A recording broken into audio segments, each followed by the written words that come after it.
সবাইকে আমার চ্যানেলে স্বাগত জানাচ্ছি। আজকের পর্বে ভীষণ মজার একটা তরকারি তৈরি করে দেখাবো লাউ আর বুটের ডাল দিয়ে। এই গরমে এরকম তরকারি যে কেউ পছন্দ করবে, খেতে ভীষণ সুস্বাদু। আশা করছি আপনাদের কাছে আমার আজকের পর্বটি ভালো লাগবে। ভালো লাগলে আমার চ্যানেলটিকে সাবস্ক্রাইব করতে একদমই ভুলবেন না। এর জন্য আমি এখানে হাফ কাপ ডাল সারা রাত পানিতে ভিজিয়ে রেখেছিলাম। ভিজিয়ে রাখার পরে এই ডালগুলো সাইজে ডাবল হয়ে গিয়েছে আর খুব ভালোভাবে ধুয়ে পরিষ্কার করে পানি ঝরিয়ে নিয়েছি। এখানে আমি একটা লাউয়ের অর্ধেকটা ডুমো ডুমো বা কিউব করে কেটে নিয়েছি। আপনারা সাইজে একটু বড় বা ছোট করেও কাটতে পারেন।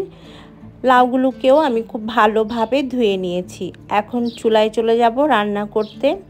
রান্নার জন্য প্রথমে চুলায় দিয়ে দিচ্ছি আমি 2 টেবিল চামচ পরিমাণ রান্নার রেগুলার তেল। তেলটা গরম হয়ে গেলে এর মধ্যে একটা পেঁয়াজ কুচি দিয়ে দিলাম। এখন দিয়ে দিব একটা তেজপাতা, 3-4টা এলাচ আর একটা দারচিনি স্টিক। পেঁয়াজটাকে এখন নরম করে ভেজে নিতে হবে। কিছুক্ষণ ভাজার পর এর মধ্যে আমি একটা বড় সাইজের টমেটো কুচি করে দিয়ে দিচ্ছি। আর টমেটোটাকেও আমরা এখন পেঁয়াজের সাথে ভালোভাবে মিশিয়ে নিব আর একটু নরম হয়ে আসা পর্যন্ত অপেক্ষা করব। সামান্য একটু পানি দিয়ে দিচ্ছি যখন টমেটো নরম হয়ে আসবে তখন। এবারে 1 চা চামচ লাল মরিচের গুঁড়া, 1 চা চামচ ধনে গুঁড়া,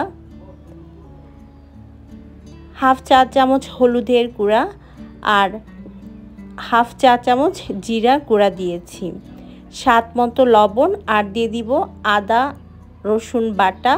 আমি 2টা মিলিয়ে 1 চা চামচ পরিমাণ নিয়েছি এখানে। খুব ভালোভাবে সব কিছুকে মিশিয়ে নিতে হবে আর মশলাটাকে ভালোভাবে কষিয়ে নিতে হবে যতক্ষণ না মশলার কাঁচা গন্ধটা একদম চলে যায়। যখন মশলা কষানো হয়ে যাবে আর তেলটা এরকম উপরে উঠে আসবে তখন আমরা এর মধ্যে প্রথমে দিয়ে দিব ধুয়ে রাখা আমাদের ডালগুলো। আমি এখন ডালগুলো দিয়ে দিচ্ছি।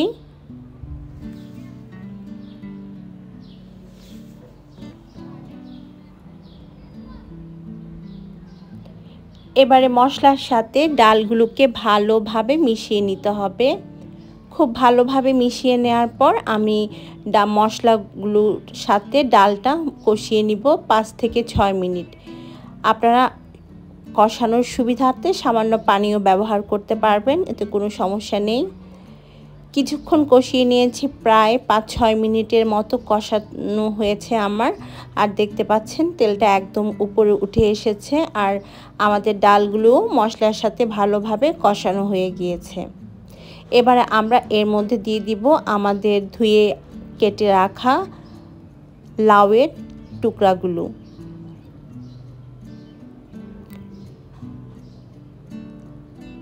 লাউয়ের টুকরাগুলো দিয়ে খুব ভালোভাবে আমরা এখন মিশিয়ে নিব ডাল আর মশলার সাথে।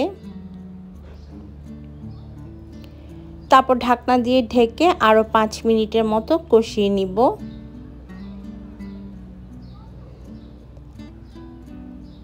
5 মিনিট পর ঢাকনাটা খুলে নিচ্ছি। তারপর আবারও খুব ভালোভাবে সব কিছুকে একটু নেড়েচেড়ে দিতে হবে। এবার আমরা এর মধ্যে ঝোলের পানি দিব। গ্রেভিটা আপনারা নিজেদের পছন্দ মতো রাখতে পারেন। আমি এখানে 2 কাপ পরিমাণ পানি দিয়েছি। আমি একটু পাতলা করে করব, তাই আপনারা যদি ঘন চান সেক্ষেত্রে পানির পরিমাণটা আর একটু কমিয়েও দিতে পারবেন। ঢাকনা দিয়ে ঢেকে ডাল আর লাউ সেদ্ধ হওয়া পর্যন্ত রান্না করব। প্রায় 10 মিনিট রান্না করেছি আমি, মাঝখানে একবার নেড়েচেড়ে দিয়েছিলাম। আর দেখতে পাচ্ছেন পানিটা বেশ কমে গিয়েছে। আমাদের লাউ আর ডালও প্রায় সেদ্ধ হওয়ার পথে। আমি একটু চেক করে নিব ডাল সেদ্ধ হয়েছে কিনা। দেখতে পাচ্ছেন আমাদের ডাল সেদ্ধ হয়ে গিয়েছে। এবারে আমি এর মধ্যে দিয়ে দিব হাফ টিস্পুনের মতো গরম মশলার গুঁড়া, কাঁচামরিচ দিয়ে দিচ্ছি ফ্লেভারের জন্য। আমি ফালি করে নিয়েছি, এতে ঝালটাও বের হবে। সেই সাথে ধনেপাতা কুচি। সব কিছু দিয়ে আবারও একটু নেড়েচেড়ে দিব।